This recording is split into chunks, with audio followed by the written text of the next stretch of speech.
delay for it to get started. Close the window so we don't hear airplanes and ambulances. And we are showing live for the very first Google Hangout for the Rheumatology Nurses Society Rheumatology Nurse Practice series. And so I'm sure people are going to start joining in here in a couple of moments. It's taking a little bit for the live broadcast to start. I see it coming up on my monitor here. And we're going to get going. So I would like to welcome everyone to the very first Hangout of the Rheumatology Nurses Society Rheumatology Nurse Practice Initiative. The Rheumatology Nurse Practice Initiative is a three-part initiative, including a Rheumatology Nurse newsletter, which you'll hear a little bit more about here in a moment, the Google Hangouts, which you're participating in or possibly watching a replay of today, and some very exciting live events that we're going to be bringing to the region throughout the country to different regions, and these are going to be programs that are surrounding the same series of topics. So today I would like to introduce Scott Kober. Scott is a friend of the Rheumatology Nurses Society, a partner of the Rheumatology Nurses Society, and he's helped us put together these great educational initiatives. So Scott, welcome. And oh, by the way, I'm Kevin Lyons. I'm Executive Director of Rheumatology Nurses Society, and we thank you all for joining us today. Take it away, Scott. Okay, great. Well, thanks, Kevin, and thank you to everyone who is watching us today. So I first wanted to introduce our panelists, so to kind of give everyone an idea of who we have joining us today before we start our discussion. So we are joined today by Sherry Carter. Sherry is an assistant professor at the University of Alabama Capstone College of Nursing, and she is also the president of the Rheumatology Nurses Society. We also have Jackie Fritz. Jackie is owner and coordinator of education at the Medical Advancement Center in Cypress, California, where she teaches RN, BSN programs at various facilities, and she is also a critical care clinical nurse consultant. And finally, we have Kathy Patty-Resk, and Kathy is a certified pediatric nurse practitioner in the Division of Rheumatology at Children's Hospital of Michigan in Detroit. And Kathy is also a board member for the Rheumatology Nurses Society. So with that, I am going to first kind of talk a little bit about how folks can ask questions if you are watching today's broadcast live. So you can either use the Twitter handle, RNP15, hashtag RNP15, or you can send a text to our Google Voice line, and the number here is 267-689-8495, and if there are questions that come in throughout our presentation, I will route them to the appropriate party. And with that, I am going to turn it over to Jackie to begin our discussion. My name's Jackie Fritz, and I have been in rheumatology for 13 years. Scott's little introduction is, it sounds like I've been buried in critical care, but I left the ICU to start an IV on rheumatology, and I was only going to stay a couple hours, and I'm still there. So today we want to focus on how we can improve our quality of care in caring for patients with rheumatoid arthritis, and how far we've come and how far we still need to go. And I did a lecture for RNS several years ago where we talked about rheumatology measurement tools, and at that time everybody was like, yeah, well, maybe. And you'll see as we go through the program that yes, we're really on board. So we'll talk about physician quality reporting systems and disease activity measurement tools that we use, and meaningful use. I'm sure a lot of you are trying very hard to integrate this into your practice and looking at some of the tools that we've developed and focusing at some of the QI initiatives and trying to get some measurements of what we really, really do in our daily practice. And you know, it's exciting, but some of us feel sometimes like it's just one more thing we need to do to validate what we do that is so important. So this is a scale of performance quality initiatives that measures what we have done in the past. And the first one is disease activity, that we had to list how it was in the last 12 months. And you can see in 2011 that there was only about 43% of the offices that were on board with that. And in 2013, you can see that it's 81%. And then I don't know if you use HAC or MHAC or what you use in your office, but a measurement of functional assessment. And again, in 2011, you see it was 71%. Now it's 87%. And then DMARDs, the use of DMARDs you can see was pretty much consistent across the boards. And the documentation of TB screening before a patient starts biologics, again, that documentation again has increased. And the assessment and classification of disease prognosis in the last 12 months was very small. It was only 50% in 2011, and it's again increased in 2013. And we're constantly looking at how do we validate what we do, so that when our charts are assessed, that it actually shows improvement in a numeric value. And sometimes it's hard to do that. How do we do that? What do the numbers mean? Are they truly representative of what we do for our patients? And how do we manage? I mean, who does that job? Who does it in your job? Is it the MA that puts the patient in the room and says, fill out this form, lady? Or is it something where we do a CDI, where we include ESR and a CRP and maybe the Doppler to put the score in together, which is what we started to do in our office. So it's trying to find the best way to evaluate care that's meaningful and can be used to evaluate what we do. A lot of the times, I brought in DAS into my office, and everybody was like, yeah. But once I found an app on the cell phone, oh my gosh, it was a home run. Everybody wanted to get on board and collect data. So I don't know. For us, it's definitely a growing and learning process in our office. I don't know how the rest of you are, but we're learning. We're learning. Hey, Jackie, what was the name of the app that you found? It was the DAS28, and it was actually on my cell phone. And I put it in my cell phone, and, I'm an old bird, but all these kids with their cell phones and the apps, they were like, oh, this is cool. I can do this. And so all of a sudden I had them on board, where before it was like, yeah. Because when you put the HAC in, we put it in our assessment right along with the pain scale. And then we moved to a modified HAC, and the patients were filling out in the waiting room, and we put that in with their pain scale and their number of minutes that they had stiffness in the morning. And then we were finding where people were scanning it in, but they wouldn't put it in the chart as far as part of the assessment tool. So for us, it's definitely learning. So CDI and SDI we use when we do ESR, CRP, and we do the Doppler score along with it. So that's our newest, greatest. To be determined if that's working.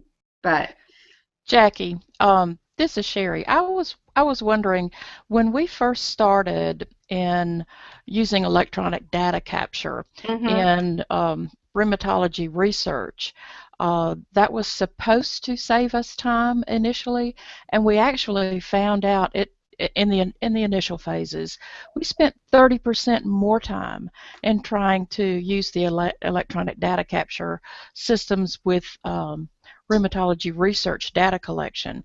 Do you see this additional physician quality reporting system measures increasing or eventually decreasing the time spent in practice as a benefit?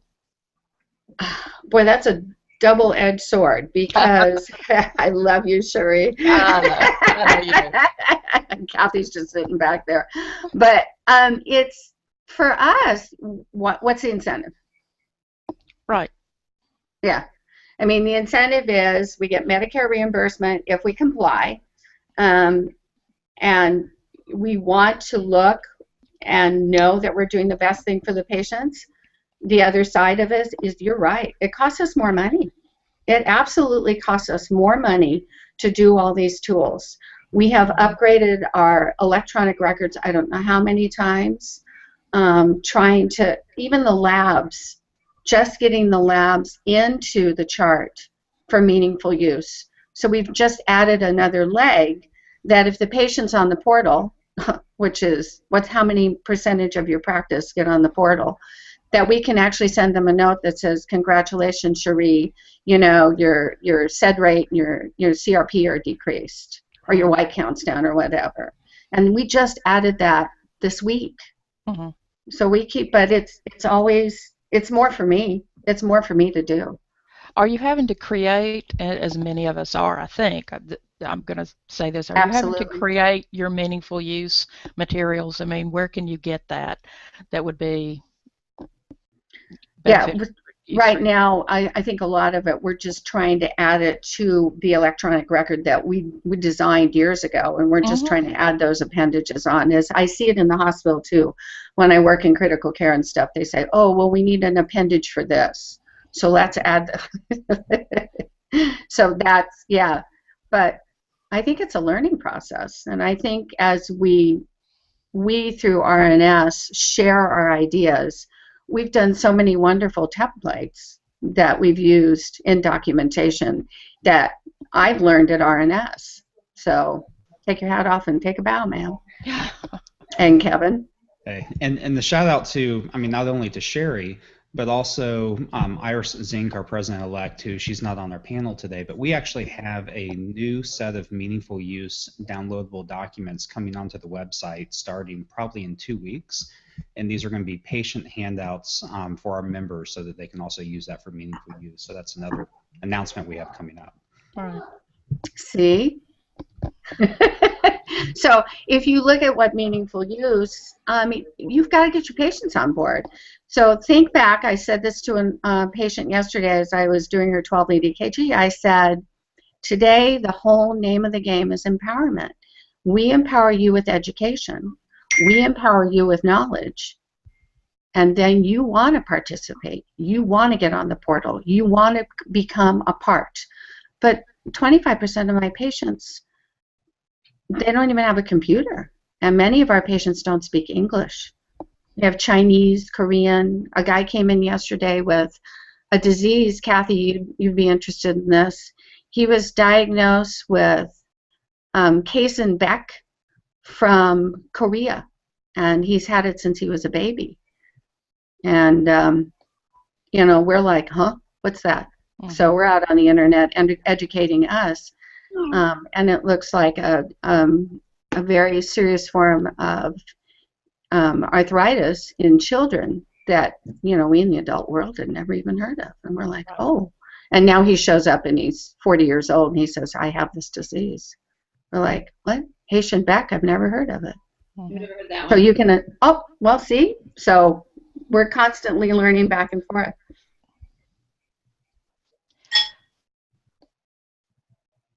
So Kathy probably, since you mentioned Kathy probably is here and has been of immense help to us on the RNS board, making sure we keep, like you said, that pediatric patient in mind too. We never want to forget about them. We want to, and you know, especially when transition issues comes up, and oh my goodness, that's something that we could all learn how to transition that pediatric patient. Absolutely. So Kathy's got a case study that we can take a look at. I'll just turn it over to Kathy right now. Okay, thanks. So our case study for today is a pediatric case, and this is a juvenile idiopathic arthritis case that is rheumatoid factor positive. So for those of you out in the adult world, what does all that mean compared to your adult RA? Well, we don't call kids with arthritis, we don't say they have RA anymore. That's old. Now what we've done is they're called juvenile idiopathic arthritis, and then they're classified based on how many joints are affected at within the first 6 months of diagnosis. And then what we do is we do a risk stratification with them, which is where the RF comes into play, and the ANA as well. And we'll talk about that more in a second. But today, our first patient, or our case study, is a 10-year-old Caucasian female who was referred to us by an orthopedic surgeon after the patient presented there with some hand complaints and wrist complaints. He did notice that the patient had some severe micrognathia, hand deformities, and some carpal subluxation. sent the patient our way. And the patient had a long history of morning stiffness in her arms and legs. The mother reported that she would walk down the stairs very slowly in the morning, and she had morning stiffness that would last about an hour a day, every single day. The mother also noted that she couldn't keep up with any of her friends. She couldn't even walk down the block. So that really signified to us that she was really having a lot of pain and active arthritis going on. So some more things that we look at in the patient history for the kids. We know that juvenile arthritis is autoimmune inflammatory, of course, and that it does have a genetic predisposition to it. So part of our history goes is with the family history, if any autoimmune disease to the first degree relatives, and as far back as the grandparents. So any juvenile diabetes, juvenile lupus, juvenile arthritis, juvenile psoriasis, all of those sorts of things really play a heavy role with the family history.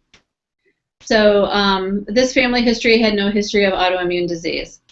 The patient's past medical history, she has a history of attention deficit disorder, pain in her leg pain and joint pain that mom reported since she was 3 years of age. She had bony changes in both of her thumbs that her mother noticed when she was 7. She had a fractured clavicle at 9 years of age. And during this whole time of this past medical history, she was never referred to rheumatology. Don't ask me why.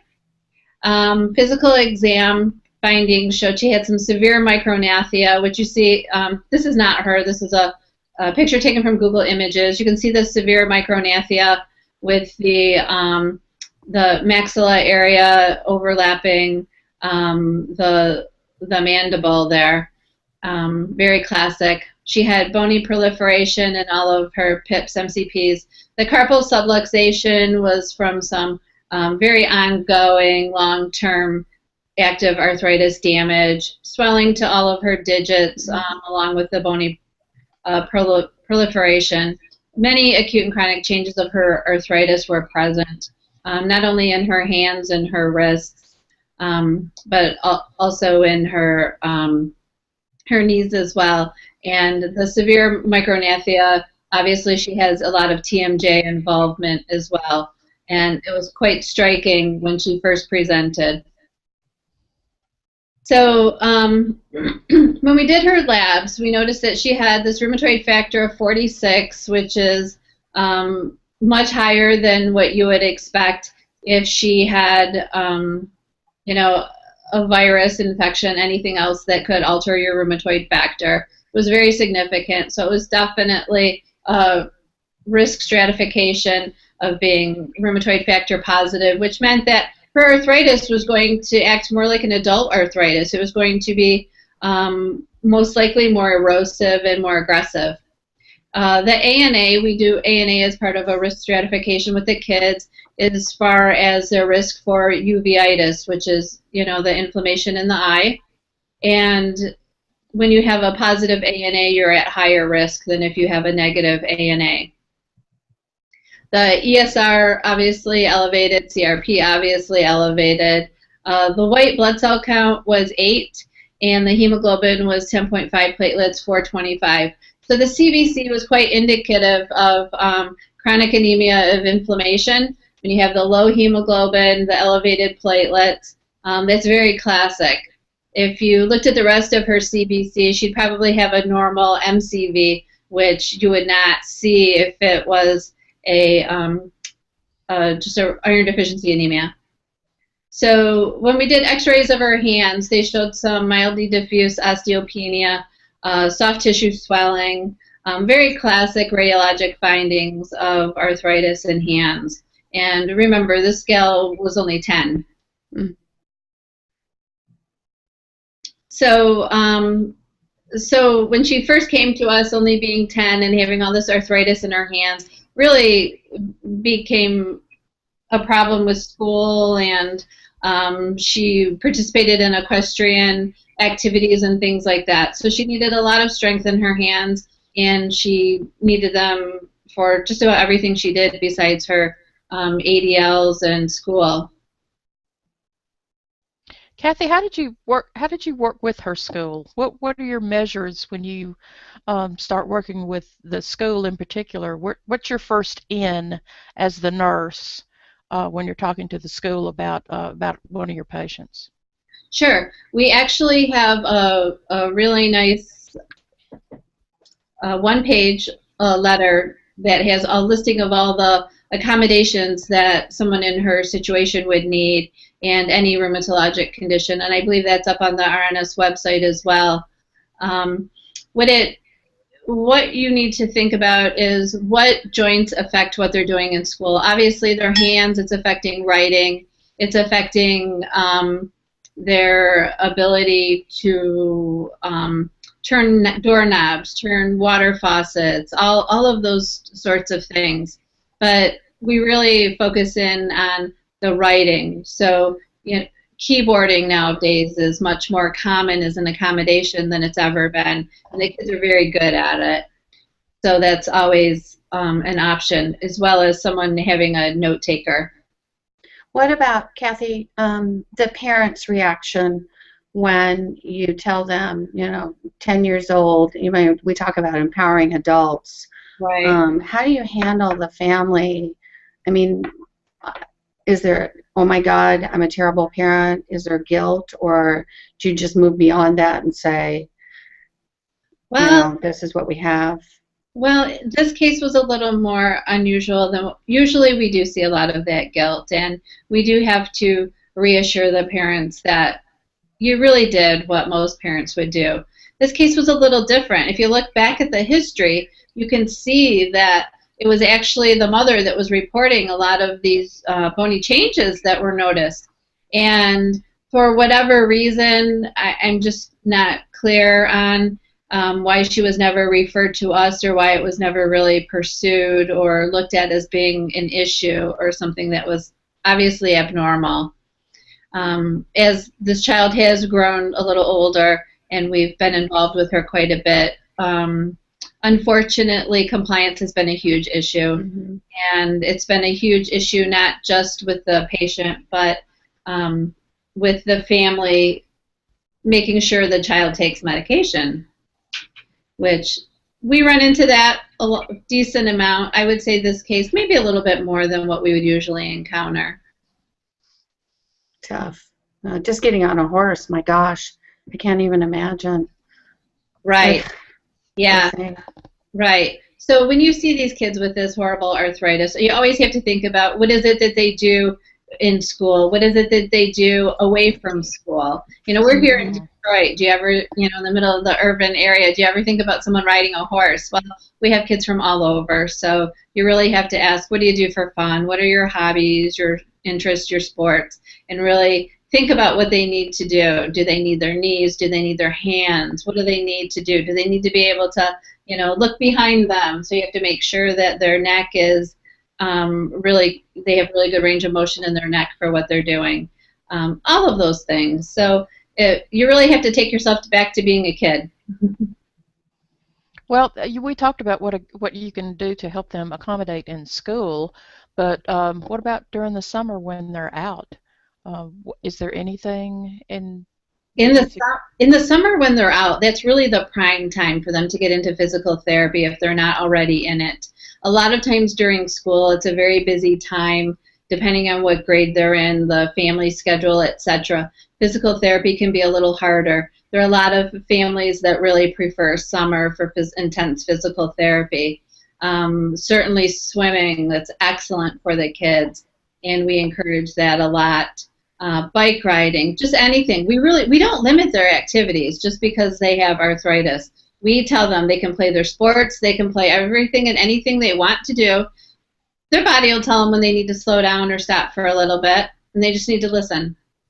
Do they need parental consent for you to intervene on their behalf at school, like making accommodations?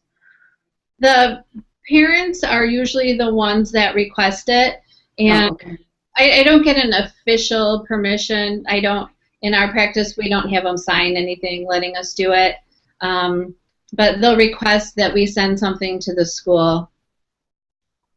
Or we'll ask them, would you like me to send something to the school? I can do that for you. Thank you, Kathy. That was very, very informative. I appreciate that. I was wondering if we could go back up to slide number 3, which talks about our wonderful Rheumatology Nurse Practice newsletter. This is literally in the mail, folks, so it's coming to you, those that have signed up for you. And at the end, we'll go over and give you another opportunity to see how you can sign up and get this newsletter. We're going to be offering 4 issues this next coming year and a half, so it'll be coming out quarterly. So in this first issue, we've really devoted to, as we started the talk off with the physician quality reporting system and what measures are most relevant to rheumatology practices. And there's a section in about meaningful use and why does it matter for us in rheumatology.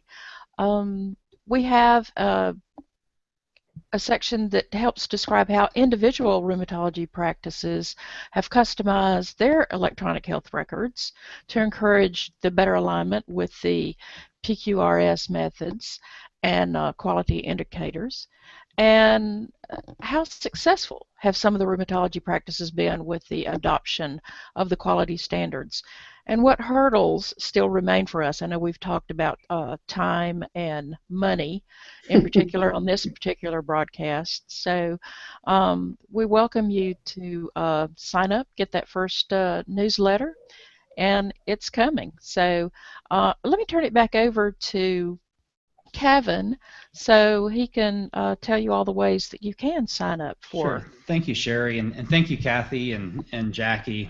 This is our first broadcast, so we're still working through, and we really want to hear from you as far as what topics you would like to discuss. We're not limited to 4 of these Google Hangouts, but we would like to thank Pfizer, because if it wasn't for Pfizer, we wouldn't have a grant to actually produce these first 4 newsletters and these first 4 Hangouts.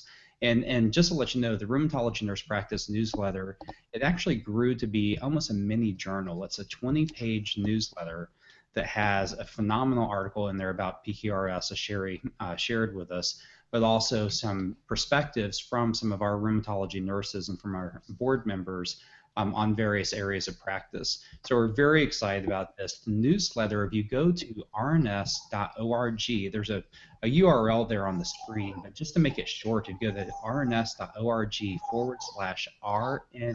for Rheumatology Nurse Practice, so that's RMP, you can go straight to a page to where make sure we have your mailing address and we'll mail you a copy. And then next week, the actual contents of the newsletter itself will also be available on the website. So it's very exciting. So we have 4 editions coming out. They're funded by Pfizer that is focused on various aspects of rheumatoid arthritis. We are also expanding some of our options of looking at other disease states. So it's very possible that we could have even additional copies coming out.